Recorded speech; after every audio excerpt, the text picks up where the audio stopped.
ಬಿಡಿ sir sir. ತಮಸೋಮ ಜ್ಯೋತಿರ್ಗಮಯ ಮೃತ್ಯೋರ್ಮ. ಕತ್ತಲಿಂದ ಬೆಳಕಿನೆಡೆಗೆ ನಮ್ಮ ಪಯಣ ಸಾಗುತ್ತಿರಲಿ. ನಾನು ನಿಲುಗಲಿ ಎಂದು ಆ ದೇವರಲ್ಲಿ ಪ್ರಾರ್ಥಿಸುತ್ತ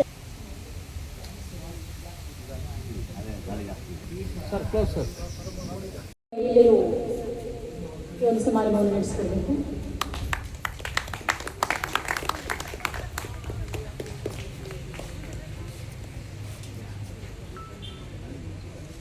ಅಯ್ಯಪ್ಪ ಸರ್ ಅವರು, ನರಸೇಗೌಡರು ಇವರೆಲ್ಲರೂ ಸೇರಿ ಒಂದು ಕಾರ್ಯಕ್ರಮವನ್ನು ನಡೆಸಿಕೊಡ್ಬೇಕು.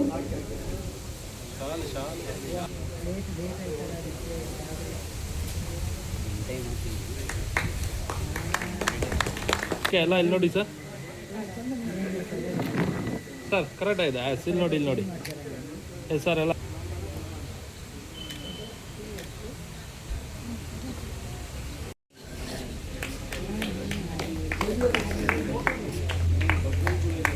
ಹೆಬ್ಬಾಳೆಯ ಮೂಲಕ ಅಭಿನಂದಿಸಬೇಕು. ಭಾಗಕ್ಕೆ ಬರಬೇಕು. ಸಿಯು Lakshita, Bhuvan C and Sachin.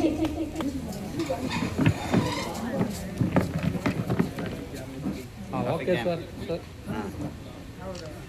S sir, yes ready sir. 5 ವರ್ಷ 6 ವರ್ಷದ ಖರ್ಚು ಮಾಡಿದ್ದೀನಿ. ಅದನ್ನೆಲ್ಲ ಯಾವುದೂ ನಿಮಗೆ ನಮ್ಮ ಟ್ರಾವೆಲ್ ಅಲೋದು ಅಂತೇಳಿ ನಾವು ತಗೊಂಡಿಲ್ಲ. ಈ ಸಾರಿ ಎಲ್ಲ ನಾನು ತಗೋತೇನೆ. ಒಬ್ಬನ ಕೈಯಿಂದ ಹಾಕೋಕ್ಕಾಗಲ್ಲ. ಬರ್ತಾರೆ, 2 ವೀಲರ್ ಬರ್ತಾರೆ, 5 ಜನ 2 ವೀಲರ್ ಹೋಗ್ಲಾಗಲ್ಲ.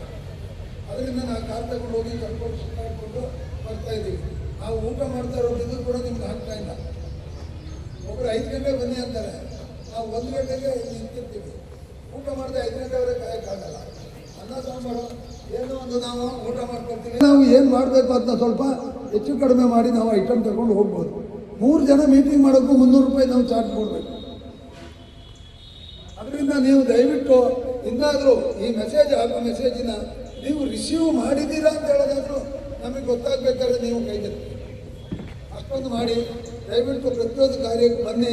ಇವತ್ತಿಂದು ಈಗ ನನ್ನ ಹೆಸರಾಗಿದ್ದಾರೆ ಒಳ್ಳೆ ಮನೆಯ ಇಲ್ಲ ಕೂಲಿ ಆಷಾಢ ಮಾಸ.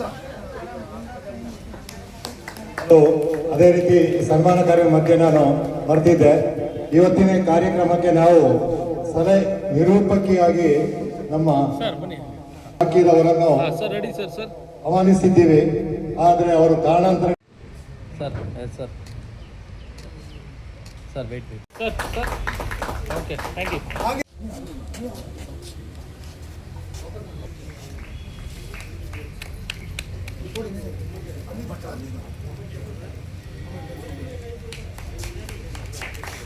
ಸರ್ ಕ್ಲೋಸ್ ನಿಂತ್ಕೊಬಿಡಿ ಸರ್.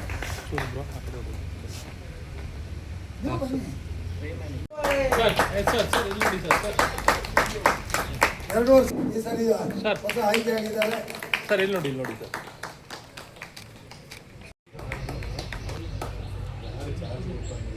ಹೂಗುಚ್ಛ ಕೊಟ್ಟು ಸನ್ಮಾನ ಮಾಡ್ತಾ ಇದ್ದಾರೆ. Kulkarni B B, Harish N A, AB Mohan, DK Ayyanna, ಆಗಲೇ ನಿಮ್ಮ ಎಲ್ಲ ಕೋರಿಕೆ ಮನೆ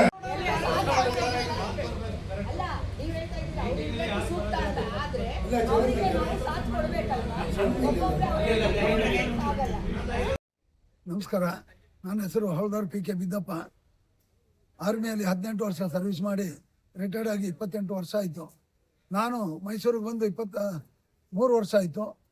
ಮೈಸೂರಲ್ಲೊಂದು ಮಿಲಿಟ್ರಿ ಅವ್ರದ್ದು ಸಂಘ ಆಗಬೇಕು ಅಂತೇಳಿ ಪ್ಲ್ಯಾನ್ ಮಾಡಿ ಹಲವು ಮಾಜಿ ಸೈನಿಕರುಗಳನ್ನ ನಾನು ಚೂಸ್ ಮಾಡಿ ಸೆಲೆಕ್ಷನ್ ಮಾಡಿ 2020-21ರಲ್ಲಿ ಮೈಸೂರು ಸಶಸ್ತ್ರ ಪಡೆಗಳ ಮಾಜಿ ಸೈನಿಕರ ಸಂಘ ಅಂದರೆ ಆರ್ಮಿ, ನೇವಿ, ಏರ್ಫೋರ್ಸು 3 ಸೇರಿ ಒಂದು ಸಂಘನ ನಾವು ಸ್ಥಾಪನೆ ಮಾಡಿದ್ವಿ. ಸ್ಥಾಪನೆಗೆ MLA GT ದೇವೇಗೌಡರು, ಡೆವಲಪರ್ KD ಕಾರ್ಯಪ್ಪನವರು ಬಂದಿದ್ದರು ಮುಖ್ಯ ಅತಿಥಿಗಳಾಗಿ.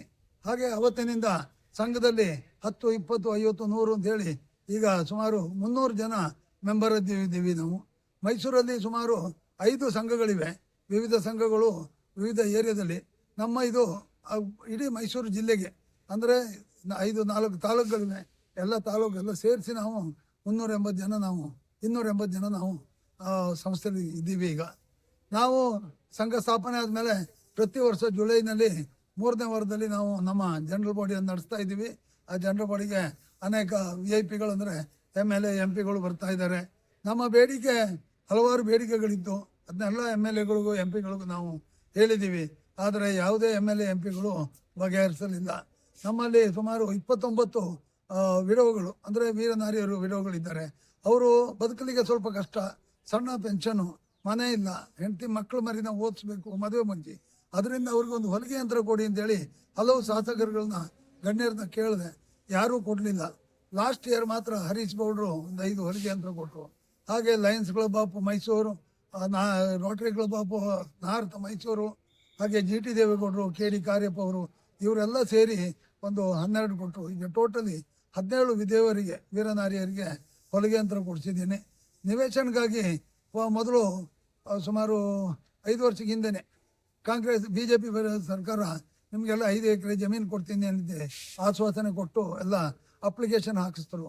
ಇಲ್ಲಿವರೆಗೆ ಸುಮಾರು 2,000 ಜನ ಅಪ್ಲಿಕೇಶನ್ ಹಾಕಿ ಅಲ್ಲಿಂದ ನಾವು ಇಂಥ ಜಾಗ ಯಾವ್ಯಾವ ಸರ್ವೆ ನಂಬರಲ್ಲಿ ಯಾವ್ಯಾವ ಏರಿಯಾದಲ್ಲಿ ಬೇಕು ಅಂಥೇಳಿ ನಾವು 6,000 ಎಕರೆ ಜಮೀನು ಗುರುತಿಸಿ ಸರ್ವೆ ನಂಬರ್ ತಂದು ನಾವು ಕೇಳಿದ್ವು.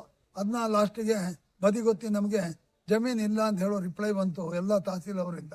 ಕೊನೆಗೆ ಈ BJP ಸರ್ಕಾರ ಮುಗಿಯೋ ಟೈಮಲ್ಲಿ ನಮಗೆ ಆಶ್ವಾಸನೆ ಕೊಟ್ಟರು, ನಿಮಗೆಲ್ಲ ಜಮೀನು ಕೊಡೋಕ್ಕಾಗಲ್ಲ, ಹಳ್ಳಿಗಳಲ್ಲಿ 40-60 ನಿವೇಶನ, ಸಿಟಿಯಲ್ಲಿ 30-40 ನಿವೇಶನ ಕೊಡ್ತೀವಿ ಅಂತೇಳಿ ಭರವಸೆ ಕೊಟ್ಟರು. ಅಷ್ಟೊತ್ತಿಗೆ ಸರ್ಕಾರ ಬೀಳ್ತು. ಕಾಂಗ್ರೆಸ್ ಸರ್ಕಾರ ಬಂದು ನೀವು ಅಲ್ಲಿಗೆ ಬನ್ನಿ ಇಲ್ಲಿಗೆ ಬನ್ನಿ ಅಂತೇಳಿ ನಾನಾ ಕಡೆಗೆ ಕರೆಸಿ ಇವಾಗ ಇಲ್ಲಿವರೆಗೆ ಅವರು 30 ಇಲ್ಲ 60 ಇಲ್ಲ, ಯಾವ ನಿವೇಶನವೂ ಇಲ್ಲ, ಯಾವ ಮಾಜಿ ಸೈನಿಕರಿಗೆ ಒಂದು ಗೌರವ ಕೂಡ ಕೊಡ್ತಾ ಇಲ್ಲ. ಬೆಂಗಳೂರಲ್ಲಿ ಒಂದು ಮೀಟಿಂಗು ಇಡೀ ಕರ್ನಾಟಕದ ಮಾಜಿ ಸೈನಿಕರನ್ನ CM ಅವರು ಕರೆಸಿದ್ರು. ಅಲ್ಲೂ ಎಲ್ಲ ಶಾಸಕರು ಬಂದಿದ್ದರು, ರೆವಿನ್ಯೂ ಮಿನಿಸ್ಟ್ರು ಬಂದಿದ್ದರು, ಉಸ್ತುವಾರಿ ಮಿನಿಸ್ಟ್ರು ಬಂದಿದ್ದರು, CM DK ಶಿವಕುಮಾರ್ ಉಪಮುಖ್ಯಮಂತ್ರಿಗಳು ಇವರೆಲ್ಲ ಬಂದು ಕೂಡ ನಮ್ಮ ಮಾಜಿ ಸೈನಿಕರು ವಾರದಲ್ಲಿ ತೀರ್ಕೊಂಡಂತಹ ಜವಾನರ ಪತ್ನಿಯರಿಗೆ ಒಂದೇ ಒಂದು ಸನ್ಮಾನ ಕೂಡ ಮಾಡಲಿಲ್ಲ. 21 ಜನ ಕೊಟ್ಟವರಿಗೆ ಕೊಟ್ಟಂತ ವೀರನಾರಿಯರು ಆಫೀಸರ್ಸು ವಿಡೋಸ್ಗಳಿಗೆ ಮಾತ್ರ 21 ಜನರಿಗೆ ಅಷ್ಟು ದೊಡ್ಡ ಸಮಾವೇಶದಲ್ಲಿ ಸನ್ಮಾನ ಮಾಡಿದ್ರು. ಅದೊಂದು ಮಾಜಿ ಸೈನಿಕ ಮಾಡಿದಂಥ ದೊಡ್ಡ ಅಪವಾದ ಅಂತ ನನಗೆ ಅನಿಸ್ತೆ. ಈಗ ತಾವು ಸರ್ ಒಂದು ಅಸೋಸಿಯೇಷನ್ ಮಾಡ್ಕೊಂಡಿದ್ದೀರಾ, ಏನ್ ದೇಹ ಉದ್ದೇಶ ಇಟ್ಕೊಂಡು ಮಾಡಿದ್ದೀರಾ ಸರ್? ನಿಮ್ಮ ಸೈನಿಕರಿಗೆ, ಮಾಜಿ ಸೈನಿಕರಿದ್ದಾರೆ, ಕಾರ್ಯರೂಪ ಯಾವ ರೀತಿ ನಡೆಯುತ್ತೆ ಸರ್ ತಮ್ಮ? ಸರ್, ನಾವು ಸೈನಿಕರಿಗೆ ಅಟ್ಲೀಸ್ಟ್ ಒಂದು ನಿವೇಶನ ಕೊಡಬೇಕು, ನಮಗೊಂದು ಸಮುದಾಯ ಭವನ ಬೇಕು ಅಂಥೇಳಿ ನಾವು, ಹಾಗೂ ನಮಗೆ ಸರ್ಕಾರ ಸೆಂಟ್ರಲ್ ಗೌರ್ಮೆಂಟಿಂದ ಒಂದು ಪಾಲಿಕ್ಲಿನಿಕ್ ಅಂತೇಳಿ ಮಾಡಿದ್ದಾರೆ, ECHH ಪಾಲಿಕ್ಲಿನಿಕ್ಕು. ಅದು ಬೇರೆ ಈಗ ಮೊದಲು 4 ಹಾಸ್ಪಿಟ್ಲ್ ಇತ್ತು, ಎಲ್ಲ ನಾವು ಕ್ಯಾನ್ಸಲ್ ಮಾಡಿ ಬೇರೆ ಈಗ 2 ಹಾಸ್ಪಿಟ್ಲ್ ಇದೆ. ಅದರಲ್ಲಿ ನಾನಾ ಕಾಯಿಲೆಗಳಿಗೆ ಸರಿಯಾದ ಟ್ರೀಟ್ಮೆಂಟ್ ಸಿಗ್ತಾ ಇಲ್ಲ. ನಮಗೆ ಮಣಿಪಾಲ್ ಹಾಸ್ಪಿಟ್ಲು, ನಾರಾಯಣ ಹಾಸ್ಪಿಟ್ಲು ಮುಂದಕ್ಕೆ ಮಾಡಿಕೊಟ್ರೆ ಒಳ್ಳೆಯದು. ನಾವು ಇವಾಗಲೂ ಅದಕ್ಕಾಗಿ ಹೋರಾಡ್ತಾ ಇದ್ದೀವಿ.